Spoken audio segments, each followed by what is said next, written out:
What's up mga idol? Magandang gabi. It's your boy, Kelo Vlog. So ang vlog nga pala natin today, syempre titignan natin yung silencer ko kung gaano kahaba. Kung ano yung original na size ng kanyang silencer kung gaano kahaba. So tara, mabilisan lang to. Susukatin natin ng metro. Okay, so tara, let's go.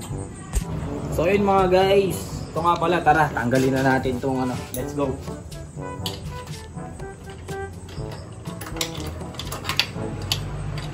So hindi natin siya mapapaandar kasi wala yung susi. Nalimutan natin sa malayong lugar. Ito guys, ito nga pala ang ating sikretong matigas. Yan. So ito guys, ito yung silencer natin. Tingnan nyo kung gaano siya kahaba oh. Hanggang doon sa halos hanggang step nut. Ayan oh. Tapos ganyan yung niya, itsura niya. Nakahinang lahat ng mga butas. Ito lang ang hindi. So tara, sukatin natin ang metro. Kung gaano kahaba. Oh, ayan guys, so kitang-kita nyo naman. 41.5. Walang labis, walang kulang. 41.5 ang haba niya. So dito naman tayo sa kabila. Para kitang-kita. Ayan mga idol oh.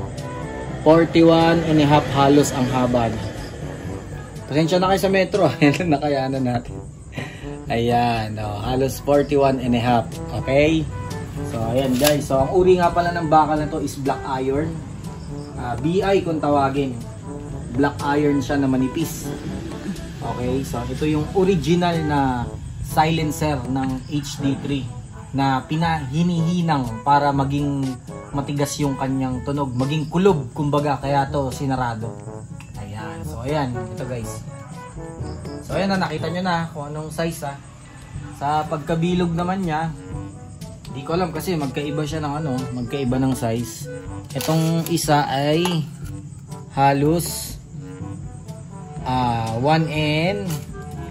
Yung kapal niya is halos 1 3/4. 1 3/4. Ayun, kitang-kita. So sa baba, 4. Okay? Ganyan. Yan yung bilog niya, yung pinakang puno, yung pinakang ulo. Tapos dito naman, kasi ito hindi sukat na sukat eh. Ito naman halos 3.5 yung liit niya. Okay? So ayan. So guys, nakita nyo na ha. Ito nga pala sikreto ko dyan eh, no? Yung may hati-hati. So, hindi natin siya masa-soundcheck kasi wala yung susi. So ayun guys, sana may natutunan ulit kayo ha. May na-share na naman ako. Na-share na naman natin yung matigas nating pandiinan. So tingnan nyo, napakadumi oh. Ayan oh. Tingnan nyo, ang tagal ko nang di nililinis yan oh. Tingnan nyo yung tangke. Tingnan nyo, busy kasi tayo sa trabaho oh. Inaagnas na.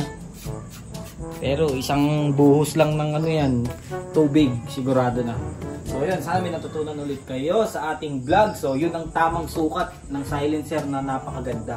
Kung gusto niyo na maging matigas, ayan, sundin niyo lang lahat ng aking mga i-review niyo lang lahat ng mga vlog ko. Matututo kayo, magiging ganito rin yung mga motor ninyo. So yun, maraming salamat at please subscribe and share and comment to my YouTube channel. It's your boy, Kelo Vlog.